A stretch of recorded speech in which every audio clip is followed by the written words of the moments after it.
We heard Herschel at the beginning of season 3 say that winter was really, really tough on them. Like, Okay. winter was tough, but we made it through. Maybe it wasn't snow, but it probably wasn't the greatest weather. Maybe it was El Nino. I don't know where that hangs out, but El Nino prevented the snow. yeah. So yeah, this is the point where Rick seems to think he's got all the time in the world to do this mission. Conveniently forgetting about Carl, Judith, all the other Alexandrians back home. I feel like you see a lot of the writers here. It's like, we don't have a show to address to right now. That's what it is. We don't have a show to address. We just have characters who they're supposed to be on the edge of dying because Negan could just turn on them so easily. But then there's no urgency here. We don't need food. We're okay. Let's kick back and waste airspace on an AMC and just I don't know. I'm talking back and forth for the writers and Rick. But yeah, Rick is we got time to scavenge food, and writers go, well, we don't have a story to address to at all. Yeah. Well, they tried something else this episode. I didn't like it, but what did they try? I don't get what they tried. They tried just character moments. They tried to have Rick and Michonne try to make their relationship a little more believable. But we're talking about regression in the last episode. I mean, this is another example of regression, I think. Yeah, I think so. It's their whole attitude towards everything was just came out of nowhere. Because I thought they were a little more stressed out about this. Yeah, they're hopeful because things are finally looking up, but this isn't the time to slack off. And I don't know, man. Yeah, I agree, obviously. I mean, he's looking at this as a vacation, which I kind of get if you want to kind of get away for a bit, but really just lose the urgency of going back to Alexandria. Think about it, even Daryl's out there. Yeah, Daryl's out there. Well, you don't even know what's going on. I know they don't have cell phones to to text each other. Hey, how are you? Where are you? But it's they got balloons. That's true. No. Oh yeah, she took him back, didn't she? Yeah. Damn Enid. Tara is back at Alexandria. She's looking at her Oceanside bracelet. Confesses to Judith about Oceanside and all the guns. Man, Judith really surprised me for the way she was. She aged quite rapidly. Yeah, for what it spanned for a week, I think. Yeah. It looked like a year. Yeah, Negan's gonna be impressed. Oh my! I'm like, what if can't she understand what you're saying right now? Maybe. Yeah, this is oh, she's gonna spill the beans when Rick gets home. Like the whole in Friends, the whole a Monica Bang thing. When I don't know if people know what I'm referring to, but yeah, it's I don't know. Well, I think by the time Rick and Michonne get home, Judith is going to be about 7 years old, and she's going to explain what... Daddy, we have more guns. This place called Ocean View. Yeah, Oceanside. Whatever. She'll get it wrong because she's a child. That's true. Tara also gives this, she's a baby, toddler, little baby Judith, a bracelet.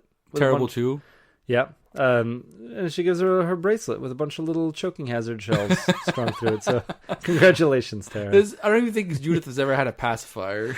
No, so she's going to dismantle this little thing and choke on them. So you're the worst, Tara. And she recently became a mother in real life. She must have been like, why are you making Tara do this? I'm her mother. I would never give this to my kid. Yeah. What's the actress name in real life? I forgot. Alana Masterson. Oh, right, exactly. Alana must be like, I would never give my child this at all. Yeah. And no, Tara's got to do it. Yeah. Well, maybe Judith will be responsible. Okay. Just wear it as a... Well, she is aging rapidly. It's true. Rick, she's Laurie's daughter, so I'm sure she'll learn how to drive very soon. Yeah, she'll make smart decisions. Rick and Michonne devise a plan involving a car. I'm a little confused here. They want to use a car to block a path and get past a couple of walkers, but Rick has a great deal of trouble removing chunks of a walker from the windshield. Chunks? It was an entire walker. Yeah, but it kept coming off in chunks. Oh yeah, he probably cut them in half. 5 tries. I think that was the coolest part. Yeah, where he ripped off a leg and then ripped off a bit more of the leg. It was his ankle and then the bottom half of the torso. Yeah, and eventually just grab the remaining torso and chuck the rest into the woods. And then he realizes the brakes don't work and he overshoots it. Right, and they both get in the car and... Yeah, Michonne jumps in the trunk. Because there's a walker with a gun. That reminds you a bit of the film Battery? I never saw Battery. Oh, you never saw Battery? No. But you know about that scene where they're stuck in the car? Yeah. And but they didn't stay there for long. The other thing is that like this situation. Remember when a couple episodes ago, like the mid-season premiere, they were just they clotheslined all these walkers, and we felt scared. This is the kind of situation where you feel like we felt scared. Well, you felt scared for them. Like it was actually tense. Okay. Oh, yeah. Yeah. Well, this is like a situation where you should capitalize on feeling tense, and they were all nonchalant the whole time. Yeah, this whole episode just played off for gags, it seemed, until they wanted us to believe. Did they really want us to believe that Rick had died? I feel like the showrunners go, you know what? We'll have him disappear, but should we not make him? Should not make him come back for another 3 episodes or 4 episodes? Yeah. No, I definitely had flashbacks to the Glenn, the fake out death. But no, I guess that foreshadows death. But yeah. But I mean, I can understand it as from Michonne's point of view. Yeah, maybe she thought Rick died, but as a viewer, I'm like, no way. He signed a contract. He's signing a contract again. It's like it's so unceremonious. Yeah, it is. It's like it's for sure. Like we can never bind to the fact that if he just dies, especially that way too. Yeah, like just like, oh yeah, he's not going to be addressing Negan at all. It's not going to cater to the storyline at all. It'd be a bold move. It would be. It's like, oh, who's in charge here? And Carl goes, I am. I'm Carl Papa. Still, no. Come on. When he grows up, he's Carl Papa. Rick hops out of the car, out of the sunroof. Reminded me a bit of season 2 when episode 2 of season 1. Oh, yeah. When he comes out of the tank. It goes from the bottom, though. Well, he needs to go back. Yeah, that's true. So when he comes out of the top, it looked kind of the same angled shot. And he talked about Glenn in this episode, about how Glenn saved his life. So it was, that part I liked. Yeah, so it was a little bit of a callback. So him and Michonne, they get to relative safety before starting to take down all the other walkers. Michonne takes a slide, Rick takes a Ferris wheel, and then he spots that terrible CGI deer. The CGI Bambi. Yeah. Actually, it's what the worst part is? I wouldn't even, if I'm not mistaken, female deers don't have horns, right? No, it's only the males. Okay, so they would go kill a female deer when it could potentially, you could potentially farm it. You could potentially have it. Oh, you're not. I know you want to be in it for the long run, but right now you're hungry and you're not going to be alive. They have those non-perishables that they found in that building. You could not let a deer go off in nature and just if it survived this long. What are you going to do with one deer though? Well, there's probably several deers. There's probably herds. Not herds. It's hard enough to catch one deer. Kill that deer, eat it. When you're a little more set up, then you can start doing that. I'm not comfortable taking a deer just because there's very little livestock. You'd be comfortable then, I'm sure you would, because you're starving, and it's like, we just found food. But no, but in their context, they've just found food. Yeah, you've got some food, right? You're not a lot of food. They had pallets of food. It's a lot of food for 2 people. It's not a lot of food for 63 Alexandrians. And we don't even know what they look like anymore. These Alexandrians, and you may have to give half of it to Negan, right? If you're not ready to fight yet. But what's a fresh deer is going to really do much? I guess it's good for you in that moment, but it's not going to do much in the long run. Unless you freeze it up and put it in like a butcher. No, they're going to eat it, and it's going to give them strength, and he owes Michonne a deer. Right. So, later on when you're established, and, they already know that the hilltop has animals, they have livestock. Yeah. That's when you start to worry about it. But for them to get this one deer, find a mate for the deer, start mating them, and... you got other things, bigger fish to fry right now. Yeah, I know, but still. It's a CGI deer anyway. Yeah, it's not even a real deer. It's not even a real deer. It's like you're using computer-generated images. Yeah. So he goes to higher ground to shoot at it, realizes it's not real, and it glitches out, and he falls from the Ferris wheel. So it's lagging. What's happening? Yeah. So, he doesn't kill it because he sees if he does kill it, the walkers are going to get it. Right. Because they're pretty close. Then we see the deer run off. Mm-hmm. And he falls. What distracted him from getting eaten by the walkers again? I thought it was the deer, but it's true. The deer did run off. Okay, well, the deer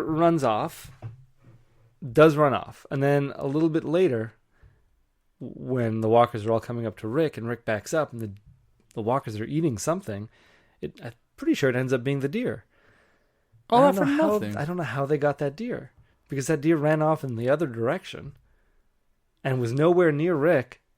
But then when Rick slid off to hide in that cage, they were eating the deer. I really feel like they should have when you have that whole that YouTube channel that's 10 things wrong about the Walking. You know, do like 10 things wrong. Of course, you need more than 10 things wrong about the Walking Dead, but particularly is the geography of things. Yeah. Like that's just like I understand how. Yeah, sure. I didn't realize the directions, but how they ended up eating that deer anyway didn't make any sense. And yeah, I'd like to go back because from what it looked like, they weren't even eating anything. Yeah, I thought they were all huddling around something, grabbing it. They definitely were eating something. It was a mosh pit. Because I saw them pulling intestines and stuff out, but I guess it was the deer. I just cannot explain how they would have caught it. It had that callback where just Rick, you know, like, oh, and you see these intestines coming out at a certain angle like they did with Glenn's He's just got the deer line. But it's actually the deer. Crawled inside of the deer for warmth. Oh, that's a Star Wars reference. It's a survival reference. A Revenant too, because they did it too with the horse. That's the only two films I could think of for using an animal for warmth. It doesn't just have to be for films, man. You get trapped in the wilderness, you crawl inside a big bear carcass. Well, you try finding a bear carcass. You have to kill the bear first. Yeah, you got to kill the bear. That's gonna be tough. If it's a grizzly bear, you're dead. If it's a Kodiak, you just do it off screen, you know. Yeah, totally. Yeah. And then it's we've watched Grizzly. I mean, that didn't end well for someone who lived among the deers. So the bears, my apologies. Imagine the bears living among deers, and they turn on you. Yeah, it'd be deadly. You don't have the right horns to fight. That's true. The antlers. So this is where we are supposed to believe that Rick gets killed by walkers because he fires off the last of his rounds. The walkers, we see swarm all over him, and then we see them start ripping something apart. Michonne walks up to the situation. The gravity of what just happened hits her. She drops her sword to the ground. Unbelievable. And prepares to die. Like, she's not ready to fight. Everything's kind of hazy for her. She's ready to give up until Rick comes out of hiding. Slow-mo throws her sword to her. Yeah. She catches it in the air. It's supposed to be epic. Yeah. And then they just take out the rest of the walkers. Yeah. Ridiculous. That was a a Z Nation moment. Really? Throwing that sword to her is like a Walking Dead moment. Not Walking Dead. It definitely was a Walking Dead moment. Definitely was, yeah. It just happened. But Army of Darkness moment. Throwing that chainsaw. Oh no! Don't bring something good into this. Like if they tried to do something like that. The worst part is that Greg Nicotero did direct this episode, so I mean, like, yeah. He didn't direct Army of Darkness, but still huge involvement in it. But yeah, huge involvement in what? Greg Nicotero in Army of Darkness. Oh, did he? Yeah, special effects. Yeah. Okay. He didn't direct. Obviously, we know Sam Raimi. Yeah. But like, imagine he's trying to be like Sam Raimi. Yeah, that's tough. Yeah, no, it wouldn't fit with the style of this at all. Hey, imagine if Sam Raimi started directing The Walking Dead. I feel like that'd be a great direction for the show. They just had guest directors like. They do. We just don't know who they are. They're not well known. Because none of these directors are put their own style into it, really, or nothing that we can tell. But their style isn't as saturated as what's his name? What are you trying to get Banana Face. Banana Face. Yeah. Quentin Tarantino? Quentin Tarantino. Why did I think of Banana Face? Quentin Tarantino directs an episode. You'll be able to tell it's Quentin Tarantino. Yeah, but the thing, Quentin Tarantino directed a couple of episodes from of CSI. Yeah, I guess he just didn't put his but he did. I'm just trying to say, yeah, it does happen. Why does he do it for season, not The Walking Dead? That'd be awesome. I just agree with you. Wouldn't like the power of just Quentin Tarantino directing his his material. It's and the money they'd have to pay to get someone like him. Yeah, I guess. Well, I don't know. They have money. Money's what they have. They don't have money for a CGI deer. Well, they have. It's because they want to save more. It's like Montreal construction practically. Yeah. For those in Montreal, get that. For those who don't, sorry. For those who don't. That's just, they know how construction works. It's like this everywhere. Oh, construction? No. With our construction, it's like, it's not being paid for the construction. It's being paid. It's being overpaying the workers and not doing the work sufficiently. And then you have CGI here. You save money, but what are you doing with the actual money that you did to save for getting a real deer? That's construction everywhere. Oh, I don't know if it's everywhere, but it is. That's one maybe that's a separate discussion. So Michonne and Rick, they hug. Embrace each other, and then they harvest all of the field guns. And on their way back, they talk about how Rick, they have a little heart-to-heart. Michonne looks really distraught over how she almost lost Rick, and Rick says, Glenn saved him, but how he couldn't save Glenn. They talk about the war to come and how it'll all be worth it. Michonne says she can't lose Rick. Rick says that making a future for